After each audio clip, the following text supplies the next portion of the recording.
all she had to do was nothing. Players, me equals sign me, NB31, but I'm not out at work. Manager equals sign Lady Catherine, F60S. Managing partner equals sign Bennett, M50S. My partner equals sign Gardner, M47. Partner I'm babysitting equals sign Bingley, M44. My friend, co-worker equals sign Charlotte, F30S. I am a professional attorney wrangler for a big legal firm. If you've watched Suits, I'm Donna if she was wound tighter than a child's music box. As a legal admin, I have to keep a tremendous amount of information straight. Every county in every US state has their own court system, their own rules, and their own idiosyncrasies.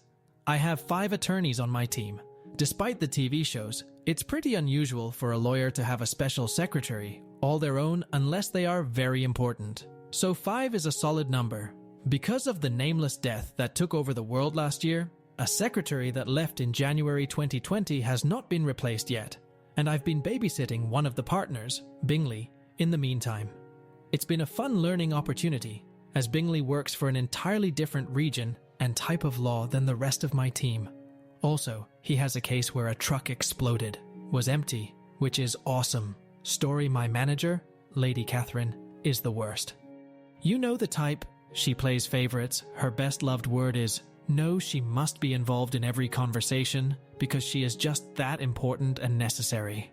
We don't get along because I am a stubborn know-it-all who's been proven right a few too many times. Highlights include forbidding me from using the same resources other admins had access to on her orders, including backup admins when my workload was too big, and then denying my overtime requests.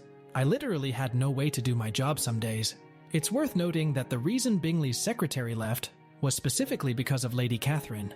In fact, 4 additional admins quit over the year explicitly because of her. Anyway, at this point, I'd been working with Bingley for almost a year. It was November 2020, and we'd settled into a pretty good routine.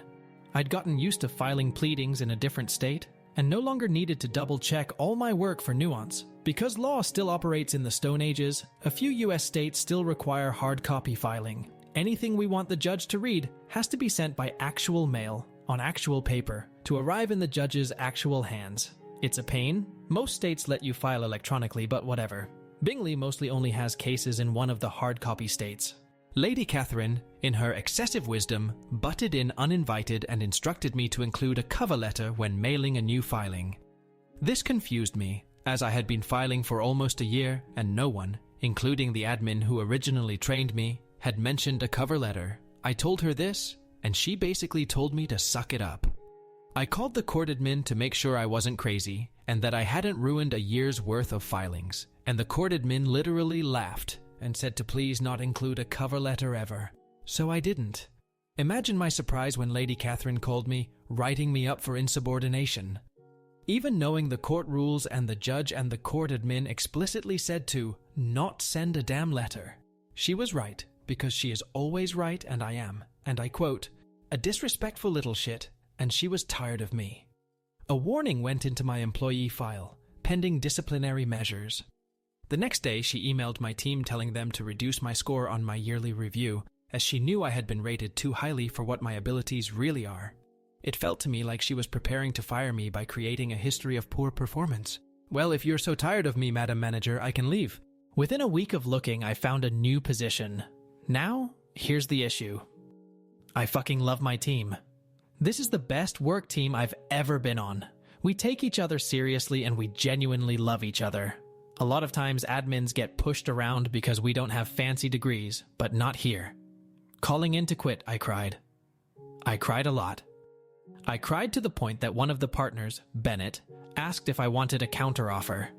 I said no, because that wouldn't solve anything. He asked what I meant. I told him. I told him about the write-up. I told him how she was trying to falsify my employee review after it had been submitted. I told him the reason 5 admins had left. I told him about how I wasn't allowed to ask for help.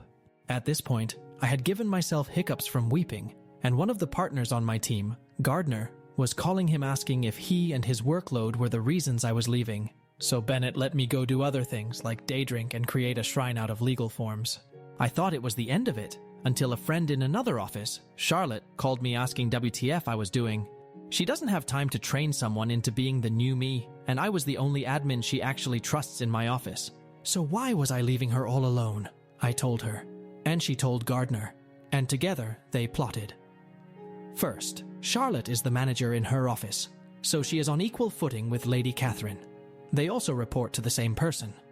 Charlotte called the district manager and told him that Lady Catherine was driving admins away, and that the most recent quitter, me, was the only person who knows how to do a lot of the work on my teams, and my loss was a serious blow.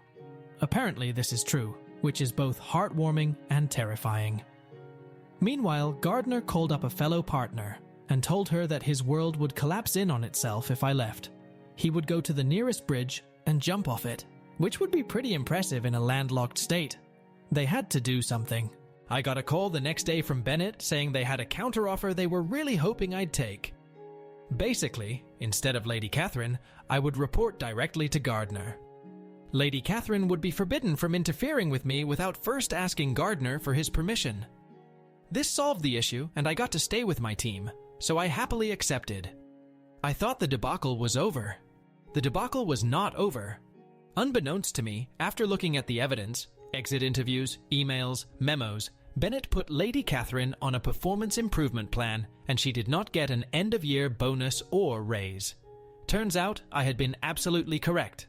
Lady Catherine's behavior and treatment had been the explicit cause that 6 secretaries quit in less than a year. I got a call last week from Charlotte. I figured she wanted to gossip about coworkers or rant about how a shared client is a big ol' headache, but it was actually to give me a heads up. Lady Catherine had been stripped of her management duties. I no longer had any contact with her, which was great, but it also meant I didn't see that her behavior had actually doubled down on the admins, unfortunate enough to still be under her thumb. She had missed every single one of the benchmarks on her performance improvement plan. Charlotte had called me to ask my opinion on who should be the new manager, as I know everyone, and she was helping cover some things as an outside manager. Now, I know some of you are thinking, yes, become the manager and fire Lady Catherine. But I am not a sadist. I want to stay on my team and do what I do best, which is being a cheerfully annoying, respectful little shit. I told her one of the more senior admins would probably need some guidance, but would be amazing at it. No one has to deal with Lady Catherine anymore. She is now a mere paralegal and not anyone's manager at all. If she had just left me alone and not interfered where she wasn't needed, none of this would have happened. All she had to do was nothing.